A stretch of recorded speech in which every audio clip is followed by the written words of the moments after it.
Muy buenos días a todos. Qué bueno que podamos estar acá por este medio para poder seguir conociendo, ¿verdad?, los evangelios sinópticos. Y estamos llegando al final, ¿verdad?, de estas lecciones acerca de los evangelios. Ya vimos el evangelio de Mateo, el evangelio de Marcos. Y este día la lección corresponde al evangelio de Lucas y al evangelio según Juan. Esto podemos encontrarlo en su folleto a partir de la página 12. Así que es importante que puedan seguirme también con su folleto y que ustedes puedan hacer las anotaciones que consideren importantes, ¿verdad? Que resalten a la vista para ustedes y que les llame la atención. En esta lección vamos a conocer aspectos importantes de estos dos evangelios. Vamos a ver quién es el autor, la fecha en que se escribió cada uno de estos evangelios, los destinatarios, ¿verdad? A quién son dirigidos, el propósito de cada uno de estos evangelios. Vamos a conocer el versículo clave y algunas de las características particulares que podemos encontrar en estos evangelios. Así que vamos a iniciar entonces con el Evangelio de Lucas. El Evangelio de Lucas encontramos que su versículo clave es porque el Hijo del Hombre vino a buscar y a salvar lo que se había perdido. Esto lo encontramos en el capítulo 19 del versículo 10 del Evangelio según Lucas. Ahora vamos a conocer algunos aspectos importantes. Muy bien, entonces entramos a la introducción al libro de Lucas, ¿verdad? Vamos a ver que su autor, pues es precisamente Lucas, ¿verdad? Que según los historiadores, él era médico. Y podemos también conocer que él fue amigo personal y fiel compañero de Pablo, ¿verdad? Y el mismo Pablo fue quien lo llamó el médico amado. Así que esas son algunos de los datos históricos que tenemos referente a- al apóstol Lucas. También nos hablan de que él fue el autor de Hechos por algunas características que se nos da en el libro de Hechos. La fecha aproximada en que se escribió el Evangelio de Lucas data del año 60 después de Cristo. Y los destinatarios nos habla Lucas referente a que fue principalmente enviado, ¿verdad?, a un señor llamado Teófilo y a otros gentiles, porque como vemos en algunas de las características del Evangelio de Lucas, a los destinatarios a quienes fue escrito este Evangelio era a los gentiles, ¿verdad? Entonces vemos que a quién está dirigido, ¿verdad? El nombre nos da algún dato ahí del nombre de Teófilo, ¿verdad? Que significa el quien ama a Dios. Así que estos son algunos de detalles, ¿verdad? Que podemos conocer acerca del nombre de Teófilo, que es la persona a quien fue dirigida en un principio el Evangelio de Lucas, ¿verdad? Los historiadores nos cuentan que Teófilo era quien copió y distribuyó el libro de Lucas, entonces a él se le atribuye, ¿verdad? El que fuera la persona que copió y distribuyó lo que Lucas le dictó de alguna manera, ¿verdad? A Teófilo. Ahora veamos el propósito, ¿verdad? Del libro o del Evangelio de Lucas. El propósito era presentar, ¿verdad? Un informe detallado y ordenado de la vida de Cristo, ¿verdad? Mostrándolo como el Salvador y el perfecto Hijo del Hombre. Ese era el propósito del Evangelio de Lucas, ¿verdad? Poder mostrar a Cristo como el Salvador y perfecto Hijo del Hombre. Ahora veamos otros aspectos importantes. Veamos ahora las características particulares del Evangelio de Lucas. En primer lugar, vamos a ver que Lucas tenía un estrecho contacto con los apóstoles y otros testigos oculares. ¿Y por qué decimos esto? Decimos esto porque durante los 2 años de encarcelamiento de Pablo en Cesarea, Lucas permaneció en Palestina y es probable que tuviera un estrecho contacto con los apóstoles y con otros testigos oculares del ministerio terrenal de Cristo. Como Lucas está escribiendo a los gentiles, él nota claramente que la salvación de Dios es para todo el mundo, ¿verdad? Por eso decimos que Lucas, el Evangelio de Lucas está dirigido a los gentiles, especialmente a los griegos en ese tiempo. Eso vemos, ¿verdad? Que Lucas escribe en el capítulo 3 versículo 6, él nos dice, ¿verdad? Y verá toda carne la salvación de Dios. Él está diciendo que la salvación es para todo el mundo, no nos está hablando solamente para el pueblo judío, sino que él está queriendo incluir ahí a todo el mundo. Otra particularidad es que Lucas habla, eh, usa la palabra gentil 16 veces, ¿verdad? Una diferencia que vemos entre Mateo y Lucas es que Mateo escribió su evangelio a los judíos, como lo estudiamos en la lección pasada, ¿verdad? Él provee, Mateo provee una genealogía de Cristo desde Abraham. Pero vemos que Lucas es diferente. Lucas nos presenta una genealogía desde Adán y esta es una particularidad singular en Lucas, ¿verdad? Él nos presenta a Jesús desde Adán. Él quiere presentarlo como un hijo de Adán, hijo de Dios, ¿verdad? Eso lo podemos ver en el Evangelio de Lucas. Una característica también especial es que Lucas no incluye muchas enseñanzas de carácter judío, ¿verdad? Como lo hacen los otros evangelios. Por ejemplo, Mateo escribió su evangelio, ¿verdad? Y Mateo quería dar a conocer, ¿verdad? Que, por ejemplo, condenaciones que hacía Jesús en contra de discusiones de la tradición judía. Vemos que Lucas, por ejemplo, no incluye enseñanzas de Jesús como el Sermón del Monte, ¿verdad? Que incluye, eh, que tiene directamente que ver con la ley judía. Entonces vemos esta particularidad en Lucas, ¿verdad? Lucas también omite instrucciones de Jesús a los 12 eh, discípulos para solo ministrar a los judíos, ¿verdad? Como lo hacen los otros evangelios.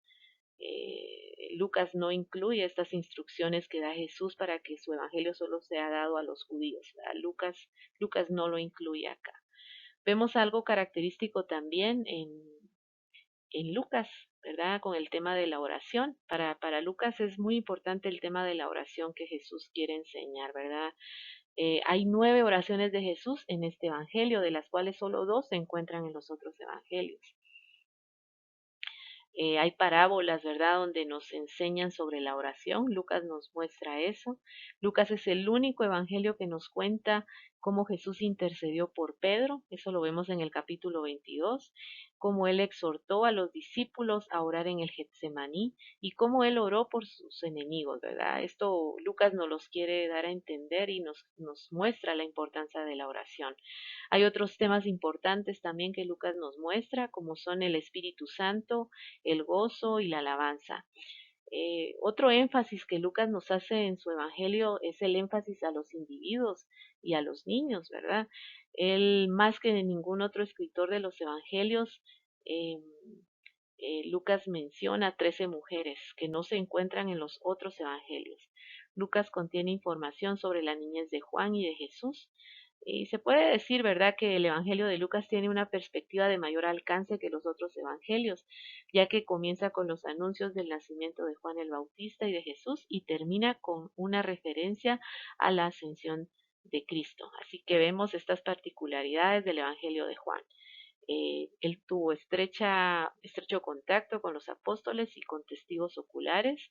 Está escribiendo a los gentiles, muestra una genealogía desde Adán, no incluye muchas enseñanzas de carácter judío. Temas importantes en el Evangelio de en el Evangelio de Lucas son la oración, el Espíritu Santo, el gozo y la alabanza. Pone énfasis en los individuos y en los niños y es un evangelio de mayor alcance. Muy bien, entonces continuamos con el Evangelio de Juan. Vamos a conocer detalles importantes, ¿verdad?, del Evangelio.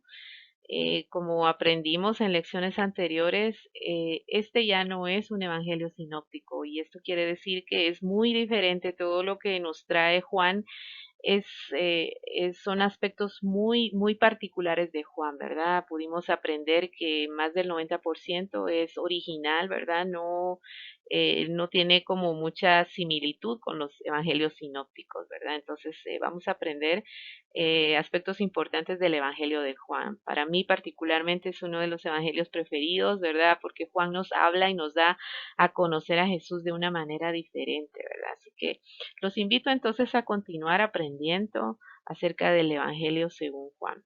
Vemos que el autor, ¿verdad? Es el apóstol Juan. Él era hijo de un tal Zebedeo, ¿verdad? Y él era el llamado el discípulo amado, ¿verdad? Por su relación íntima con el Señor. Eh, Sabemos que él era uno de los tres discípulos que estaban cuando Jesús resucitó a la hija de Jairo, cuando Cristo fue transfigurado, ¿verdad? Estaba más cerca de Cristo. Sabemos que Juan estaba en el círculo íntimo de los tres, ¿verdad? Él era el que estaba más cercano a Jesús. Y algo particular de Juan también es que recuerdan ustedes que fue a quien Jesús le encomendó, ¿verdad? El cuidado de su madre. Entonces podemos ver ahí el grado de intimidad que había del apóstol Juan. Y entonces podemos reconocer que su nombre está muy bien, ¿verdad? El discípulo amado. Vemos la fecha probable, ¿verdad? Que es entre los años 85 y 90 después de Cristo. Podemos ver los destinatarios, ¿verdad? Es a la iglesia, el destinatario a quien Juan le escribe es a nosotros, ¿verdad? A nosotros los creyentes, a los inconversos en general, ¿verdad?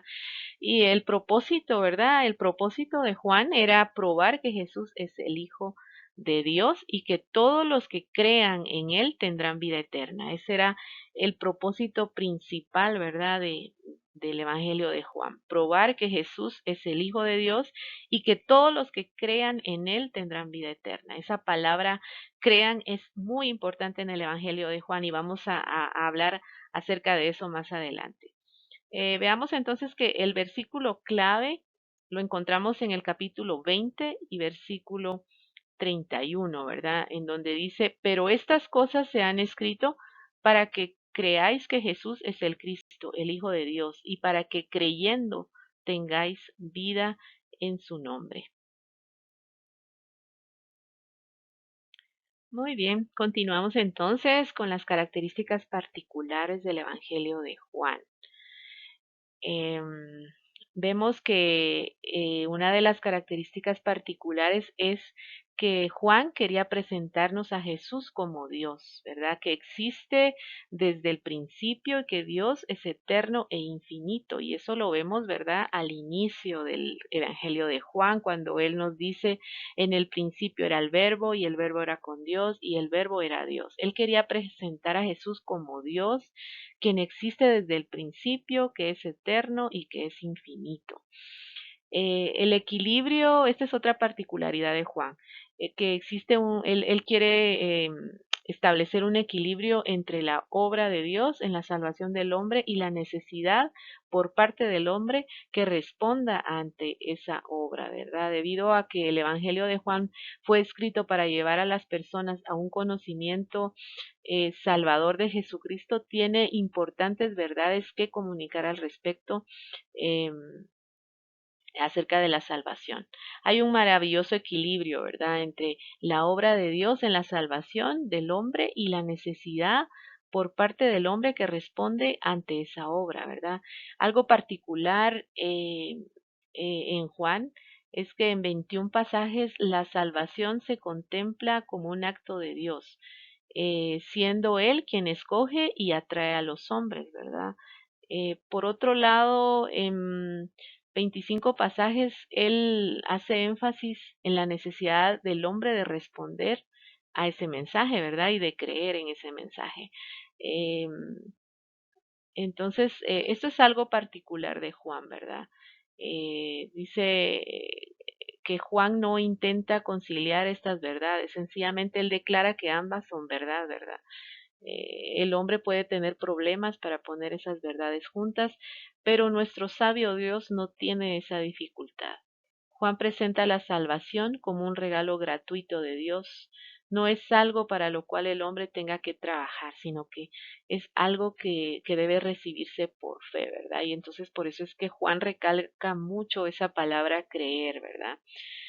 Para Juan, otro aspecto importante es que el pecado básico del cual el hombre debe apartarse es el pecado de la incredulidad, ¿verdad? Juan nos da mucho énfasis en esto, en el pecado de la incredulidad, por eso es que él pone muchas veces la palabra, escribe muchas veces la palabra creer, ¿verdad? Otra particularidad de Juan es que él enfatiza el hecho que la fe salvadora trae vida eterna. Juan presenta la salvación como un regalo gratuito, como les decía, que viene al hombre por medio del solo y único Salvador Jesucristo. Entonces, quiero hacer énfasis en esta particularidad de Juan, en la palabra creer. Juan deja muy en claro, ¿verdad?, que la salvación la reciben los que creen en Jesucristo. La palabra creer, que en griego es pisteu, como están viendo ustedes ahí la palabra, se emplea 99 veces en el Evangelio de Juan. ¿Verdad? Eso ya nos habla que para Juan era muy importante, ¿verdad? Hacernos ver la importancia de creer. Eh, Generalmente esta palabra significa ser persuadido de, fiarse de, confiar, apoyarse en, lo que nos indica que es más que una mera creencia, ¿verdad? Recuerdan ustedes en Santiago, cuando Santiago nos dice que hasta los demonios creen y tiemblan, pero acá esta palabra creer nos habla más de confiar, nos habla más de tener una relación, de conocer y confiar en la persona en quien nosotros creemos, ¿verdad? No es nada más un conocimiento, sino que es una relación con nuestro Salvador. Así que la fe salvadora pone la confianza en Jesús y es esa actitud, ¿verdad? De plena seguridad en Cristo y solo en Él.